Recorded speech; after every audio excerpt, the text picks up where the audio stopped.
I'm Kira Compton, and I am straight out of Compton, but actually not Los Angeles. Specifically, the Compton family of Compton, Illinois. We just own this giant ice rink in town, not to brag or anything.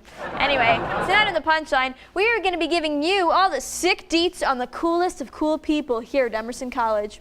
Adjunct professors, we realize that this is definitely the sexiest topic ever to grace the small screen. So sexy that this episode is actually banned from the Emerson channel. Tune in tonight for steamy discussions of health benefits, living wages, and union contracts as we discuss adjunct faculty.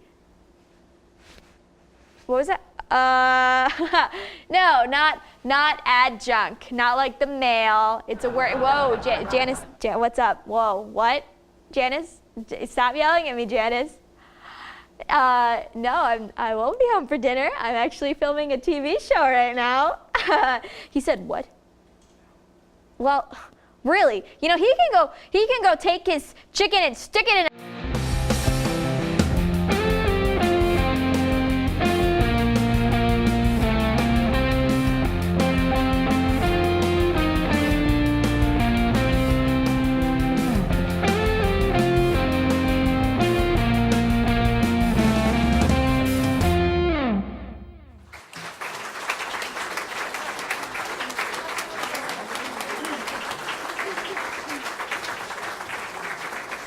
Welcome back, everyone, to another season of The Punchline here at Emerson College, the nation's only college named Emerson.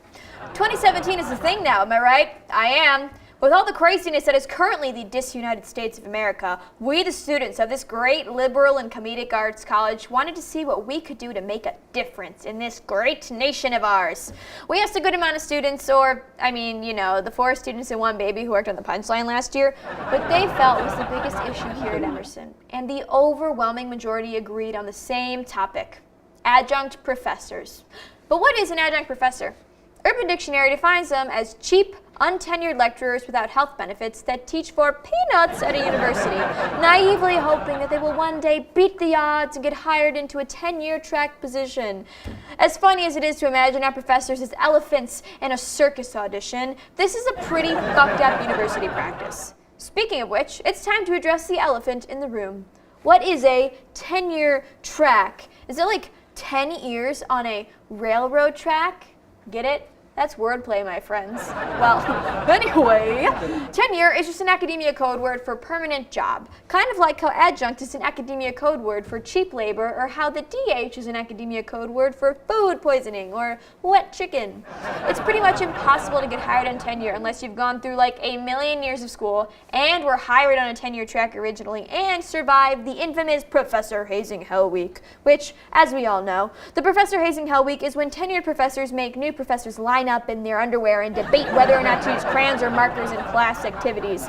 By the way, as a tactile learner myself, I'm using this time to take my official stance on this important issue.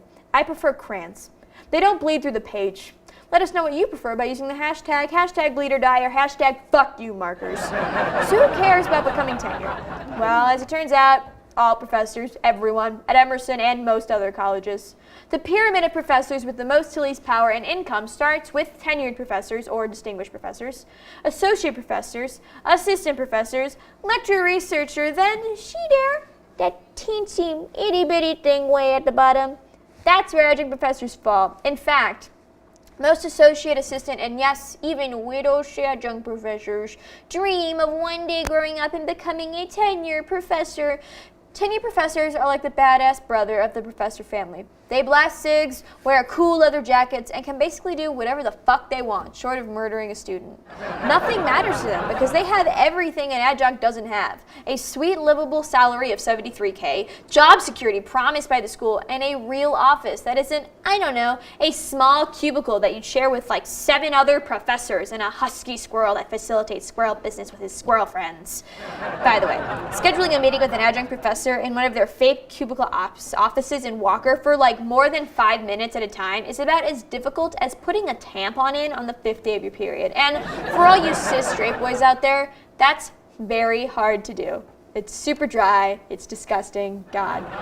At Emerson, adjuncts make up to 57% of all faculty members. When over half of your teaching staff is adjunct professors with rodent-sized offices space big enough to maybe fit just one family picture, you need to provide them with a bigger space, or an actual space, so we students can actually meet with these professors and listen to them just drone on about like contemporary art, or like, Kira, you haven't turned in any of your work since the practice worksheet on the first day of class. Oh.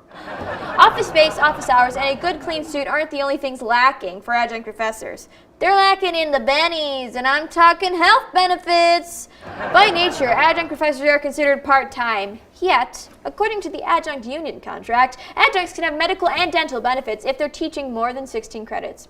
The math for calculating a full-time course load is pretty confusing and differs between universities, and honestly, I haven't taken a math class since like 2013. But you'd think that if 16 credit hours makes you a full-time student, that teaching the same amount will qualify you for full-time faculty benefits. Nope. Health benefits, as some of you soon-to-be postgrads might know, are like the holy grail that if you're lucky you'll have by 30, or I guess if you're adjunct you might have by death. Universities of all shapes and sizes love adjuncts because they're part-time, easy to hire, and dirt cheap to keep. It's like the clique. The only thing harder than getting in is staying in.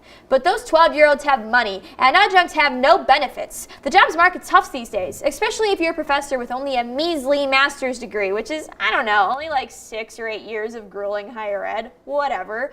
Professors will work for pretty much anything they can get. On the Berkeley Beacon website, you can look up how much your adjunct professors are making a semester, and the results are honestly really shocking. For putting up with Emerson students' bullshit, the average adjunct earns between $4,000 to $7,000 per class a semester, and could make $19,000 to $35,000 a year. Are you kidding me? $19,000 a year? I made more than that working as a pet sitter for Aunt Gertrude's bird, and all I had to do was give Mr. Tweety his eye drops. For $19,000 a year, I could buy 2,000 brand spankin' new Boppets.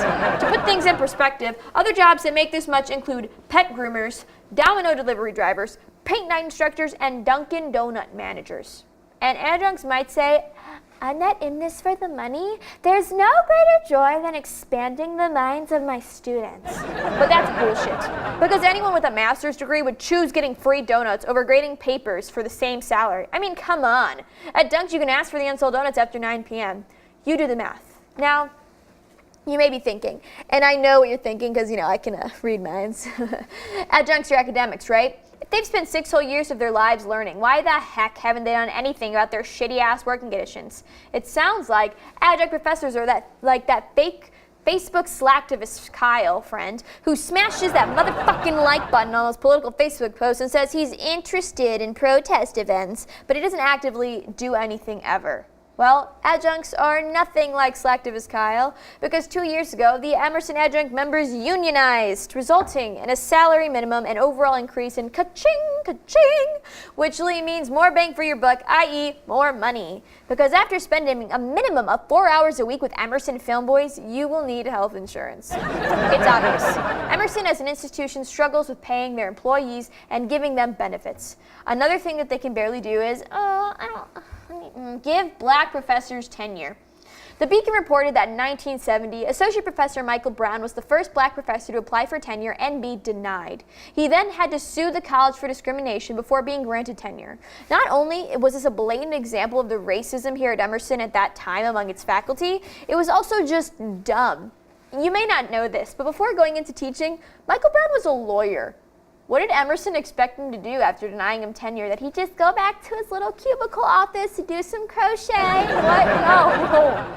In addition, as recently as 2009, 2 more black professors were denied tenure. And although they didn't sue the school, they eventually quit and reported Emerson to Massachusetts Commission Against Discrimination. That's some fucked up shit, guys. And let me tell you, a lot of fucked up shit happened in 2009. That was the year that I self-published my first self-insert Harry Potter fanfic. The literary word just wasn't ready for me to come out, as a 5'10", Kira Compton tonguing Harry Potter in the Moaning Myrtle bathroom right after just a really magical night at the Yule Ball. So why does this matter?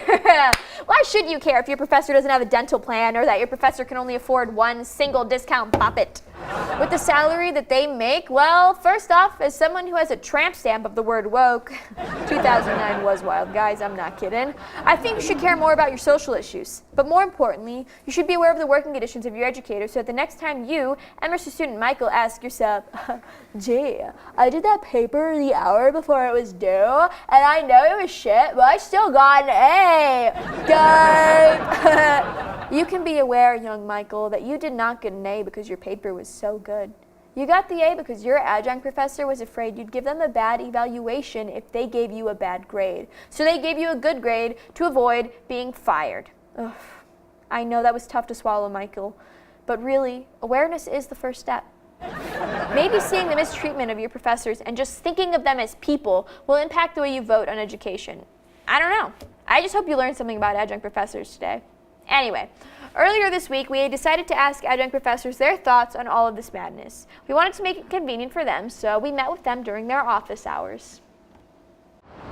To learn a little bit more about this, I've decided to talk to Emerson's adjunct faculty. Come on. Oh, hello, Professor. So, is this really your office? Oh, I actually really like it. Lunch is great. I love Iron Walk. Only $7. Good thing it's cheap.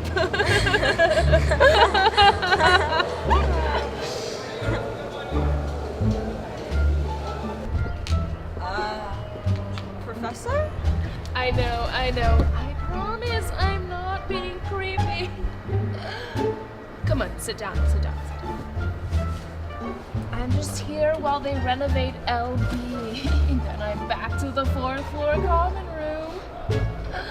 Yeah, it's great. Yeah.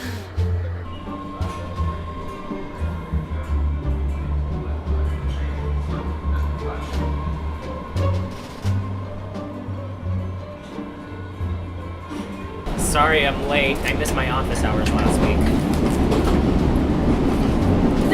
This is a joke, right? No, well, I guess I understand. Paying $12 for a T-ticket is cheaper than an office, I guess. This isn't legal. None of this can be legal. No, probably not, but at least I have an office space. Now, let's talk about your test. It's that time of the night.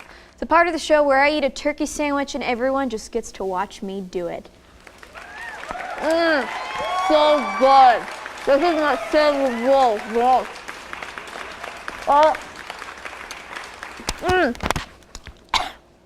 I don't know what traditions your family has, but every year the Comptons come together and share an activity so good that when you find out, all your giblets are just gonna fall out.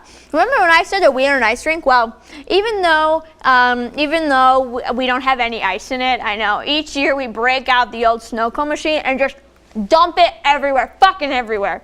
Now you might be wondering, Kira, why would you do this? Not just order, I don't know, a giant slab of ice to fit in your ice rink? Well, I'm going to answer that question with another question. Why doesn't Emerson just fundraise or kickstart and adequately provide for their adjunct faculty? I'm genuinely asking you because I have no idea. Please let me know if you find out. One thing my family does share with countless other families is that we like to give thanks and show our appreciation towards other people, which brings me back to adjunct professors. I've spent a lot of time making fun of the harsh working conditions, minimal pay, and overall suckiness of being an adjunct professor. And while this is all fun and games, it's not to our professors. They do this job tirelessly out of a need and passion to teach, to educate, and to learn from students and their experiences. They do so much for us, and we can't take what they do for granted. So today, I say thank you to adjuncts. You've been there for me, even if you've kind of scared the shit out of me, and mostly given me A's because you don't want to get fired.